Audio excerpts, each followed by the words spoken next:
pase de un embobinado a otro embobinado. Tiene permeabilidad, facilidad con que pasan las líneas del flujo magnético. Por eso se hizo de hierro. Pero también el hierro tiene otra propiedad que se llama reluctancia. La reluctancia es la oposición al paso de campos magnéticos o a las líneas de flujo magnético. Uno es el libre paso, la facilidad, y el otro es una oposición. Entonces, cuando yo desconecto un transformador, él ya no se queda imantado porque el hierro ya no permite que se imante, no permite que el campo magnético pase de un lado a otro porque ya no hay nada.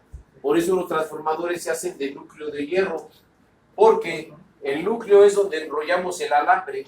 Si yo enrollara el alambre en un acero, en el momento que yo le conecte corriente, ese acero se va a magnetizar y cuando yo desconecte el transformador, se va a quedar magnetizado.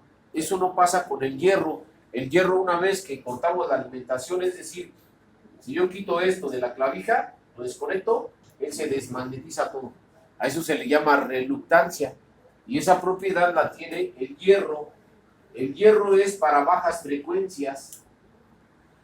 Bajas frecuencias. Entonces, todos los transformadores de núcleo de hierro son para bajas frecuencias. Por eso, el transformador, cuando nosotros lo conectamos a la alimentación, dice 127 voltios de corriente alterna a 60 Hz. Es una frecuencia muy baja, pero hay computadoras que trabajan, por ejemplo, esta computadora que vimos de inyección directa, aquí trae un transformador.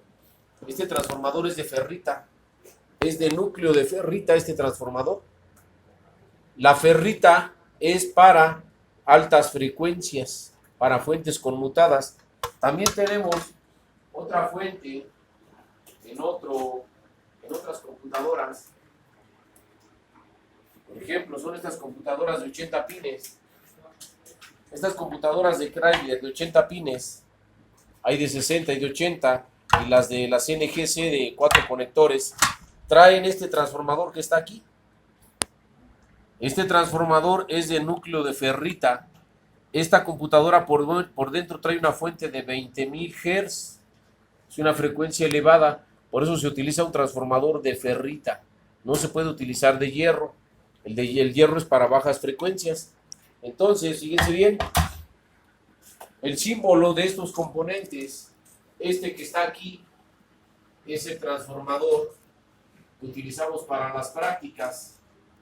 Tiene esto, tiene un núcleo y del otro lado tiene un embobinado que tiene 3 cables. Pero este es el núcleo de hierro. Estas 2 líneas significan núcleo de hierro, pero en estas computadoras que menciono, en estas computadoras de 40 y 80 pines, al igual que las computadoras, aquí tenemos otras computadoras de Chrysler, tengo unas computadoras aquí más actuales de Chrysler. Vamos a ver. Vamos a colocar una computadora más actual, que son, por ejemplo, aquí esta ya no lo tiene. Aquí está. Estas computadoras de Chrysler de 4 conectores, estas de 4 conectores de Chrysler, también traen un transformador aquí. Aquí observen este transformadorcito. Este transformador es de núcleo de ferrita. Este es su oscilador. Este circuito es el oscilador y aquí está el transformador de la fuente conmutada. Trae una fuente conmutada aquí, una fuente de alta frecuencia. Este transformador es de núcleo de ferrita y la ferrita es delicada. Si se cae, se quiebra. Si se golpea, se estrella la ferrita. Entonces, ¿cómo es el símbolo de estos transformadores que utilizan estas computadoras de Chrysler? Chrysler utiliza transformadores de alta frecuencia en sus computadoras. La diferencia es que tiene un embobinado primario,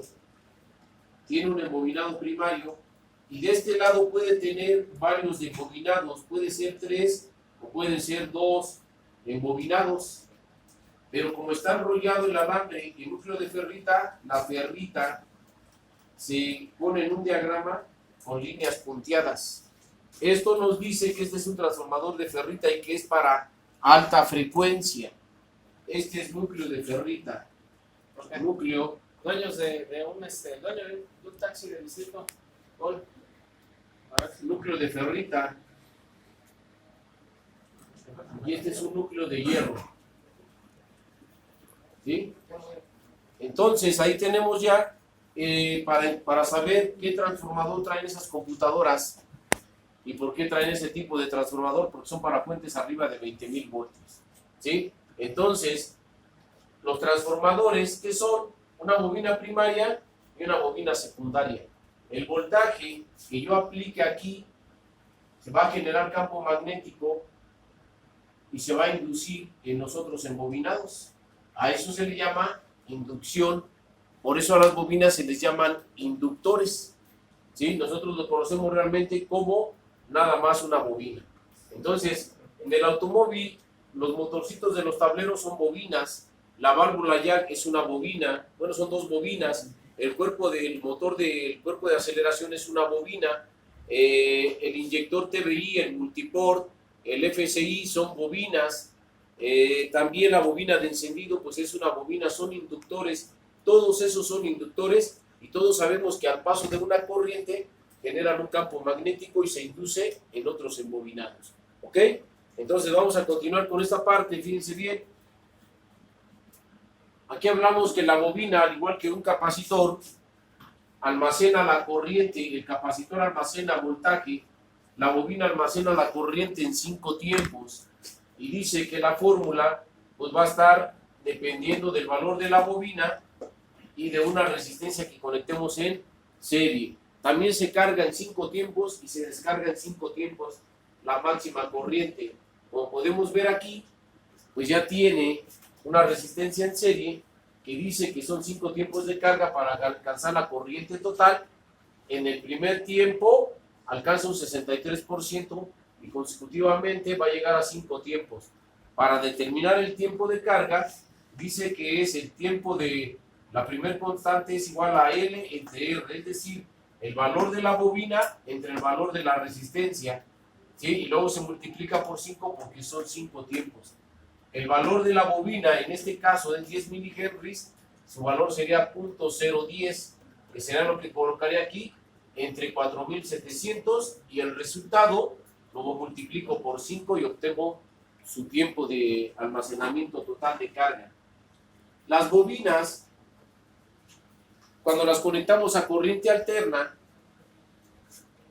tienen una oposición porque vimos que una bobina con tanto alambre que enrollamos, internamente ya se formó una resistencia, pero físicamente no existe esa bobina, esa resistencia.